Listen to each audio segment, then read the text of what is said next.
சனாகுனியை சேப்பங்கிழங்கு போட்டு எப்படி குழம்பு வைக்கிறதுன்னு பார்க்கலாமா? ரொம்ப ஈஸியான முறையில் வச்சலாம். ரொம்ப நல்லாயிருக்கும் இது சாப்பிட்றதுக்கு. அதுக்கு தேவையான பொருட்கள்: சேப்பங்கிழங்கு, சனாகுனி, புளி, உப்பு, வெங்காயம், தக்காளி, மஞ்சாத்தூள், மிளகாய்த்தூள், கடுகு. இப்போது ஒரு பாத்திரம் எடுத்து தண்ணி ஊற்றிடுங்க. அதில் புளி சேர்த்து ஊற வச்சுருங்க. உப்பையும் சேர்த்துருங்க. அதுலேயே உப்பையும் சேர்த்து ஊற வச்சுருங்க. நல்லா ஊறின பிறகு இதை மாதிரி கரைச்சிக்கோங்க. இது மாதிரி கரைங்க. ஒரு 10 நிமிஷம் ஊறினா போதும். புளி நல்லா ஊறிடும். இது மாதிரி நல்லா எடுத்து கரைச்சிக்கோங்க. வெடிக்கட்டி வச்சு இது மாதிரி வெடிக்கட்டிக்கோங்க. அவ்வளோதான், வெடிக்கட்டியாச்சு. இப்போ அதிலே மஞ்சாத்தூள் சேர்த்துருங்க. அந்த புளியிலேயே மிளகாய்த்தூள் சேர்த்துருங்க. எல்லாத்தையும் இப்படியே கரைச்சிருங்க. ஒரு கரண்டி வச்சு நல்லா கரைச்சி விட்டுருங்க. இப்போ சேப்பங்கிழங்கு ஒரே மண்ணாக இருக்கும். நல்லா இதை மாதிரி தண்ணியில் போட்டு ஒரு 2 நிமிஷம் ஊற வச்சுட்டு எடுத்து நல்லா இதை மாதிரி கையில் தேய்ச்சிங்கன்னா வந்துடும். பாருங்கள் எவ்வளோ மண் பாருங்கள். இது மாதிரி நல்லா தேய்ச்சி கழுவுங்க.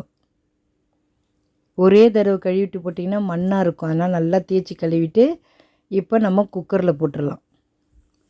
எல்லா கிழங்கையும் எடுத்து குக்கரில் போட்டுருங்க. அலசிட்டு எல்லாத்தையும் சேர்த்துட்டு தண்ணி ஊற்றிடுங்க. இப்போ ஒரு விசில் இல்லை 2 விசிலில் விட்டிங்கன்னா அதை பாருங்கள் வெந்துச்சு கிழங்கு. இப்போ இறக்கிடலாம். அந்த தண்ணியை இருத்துட்டு நம்ம தோல் உரித்து வச்சுக்கலாம். தர மாதிரி தோல் உரித்து வச்சுக்கோங்க. இதை மாதிரி கட் பண்ணி வச்சுக்கோங்க. நாலாக கட் பண்ணி வச்சுக்கிட்டு இதில் நம்ம எப்படி இருந்தாலும் மண்ணாக இருக்கும். அதனால் என்ன பண்ணுறீங்க, இதை பாருங்கள் நான் எப்படி அலசுறேன்னு பாருங்கள். இது மாதிரி உரிச்சிட்டு தட்டில் தண்ணி ஊற்றி அலசிட்டு, இல்லை கிண்ணத்தில் தண்ணி ஊற்றி கூட அலசி வச்சுக்கலாம். பாருங்கள் இது மாதிரி தண்ணியில் அலசி எடுத்து வச்சுக்கணும். தண்ணி இல்லாமல் அலசி வச்சுக்கணும். எப்படி இருந்தாலும் அதில் மண் இருக்கும். அதனால் அலசி எடுத்து வச்சுக்கோங்க. தண்ணியில் ஊற வைக்காதீங்க. டக்குன்னு அலசி எடுத்து வச்சுருங்க. அது மாதிரி அவ்வளோதான். அதை பாருங்கள் அலசி எடுத்து வச்சாச்சு.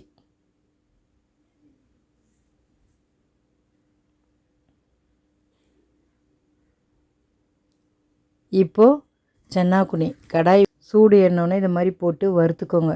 எப்போவுமே சன்னாகுனி வறுத்து போட்டால் தான் ரொம்ப நல்லாயிருக்கும். அந்த பச்சையோடு அலசிலாம் போடாதீங்க. இதை மாதிரி கடாயில் போட்டு வறுத்துட்டு போட்டால் தான் அந்த குழம்பு நல்லா வாசனையாக நல்லாயிருக்கும். சாப்பிட்றதுக்கும் நல்லாயிருக்கும். அப்படியே வாங்கிட்டு வந்து அலசிலாம் போட்டுறோம். இதை மாதிரி வறுக்கணும். சன்னாகுனி வறுத்தா தான் ரொம்ப நல்லாயிருக்கும். இந்த பாருங்கள் வறுத்து இதை மாதிரி எடுத்து வச்சுக்கோங்க. அதுக்கப்புறம் அதில் தண்ணி ஊற்றி அலசிட்டு போடுங்க. மண் இருக்கும். இதை மாதிரி அலசிடுங்க. கையை வச்சு நல்லா அலசிட்டு பிழிஞ்சு எடுத்து வச்சுக்கோங்க. தண்ணியில் ரொம்ப நேரம் ஊறக்கூடாது. தண்ணியை ஊற்றிட்டு உடனே அலசி பிழிஞ்சு வைங்க. ஊரெல்லாம் வச்சிடாதீங்க. பாருங்க தண்ணி ஊற்றி உடனே பிழிஞ்சு எடுத்து வச்சிடணும். இதை மாதிரி பிழிஞ்சு உடனே எடுத்து வச்சுக்கோங்க. மண் இருக்கும். அதனால் அழகாக பிழிஞ்சு எடுத்து வச்சுக்கோங்க அலசி.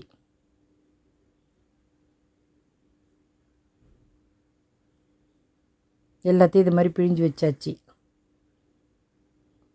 இப்போ ஒரு பாத்திரம் வச்சுட்டு எண்ணெய் ஊற்றிடுங்க.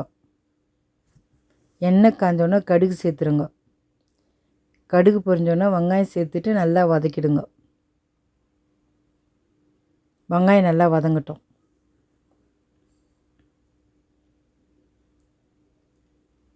வெங்காயம் நல்லா வதங்கிடுச்சு. இப்போ தக்காளி சேர்த்துருங்க. தக்காளியும் சேர்த்து நல்லா வதக்கிடுங்க.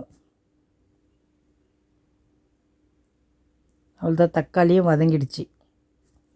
இப்போ நம்ம கரைச்சி வச்ச பாருங்க மிளகாத்தூள், மஞ்சாத்தூள், புளி அந்த தண்ணி எடுத்து இதில் சேர்த்துருங்க. குழம்பு சேர்த்துருங்க. இதில் சேர்த்துட்டு இப்போ ஒரு தட்டு போட்டு மூடிடுங்க. பாருங்கள் இப்போ நல்லா கொதிக்குதா? இப்போ நம்ம காய் எடுத்து சேர்த்துடலாம். சேப்பங்கிழங்கு அலசி எடுத்து வச்ச பாருங்க, அதை எடுத்து சேர்த்துருங்க. சன்னாகுனி அலசி பிழிஞ்சு வச்சுருக்க பாருங்கள், அதையும் எடுத்து சேர்த்துட்டு நல்லா கரண்டியை போட்டு கலக்கிடுங்க.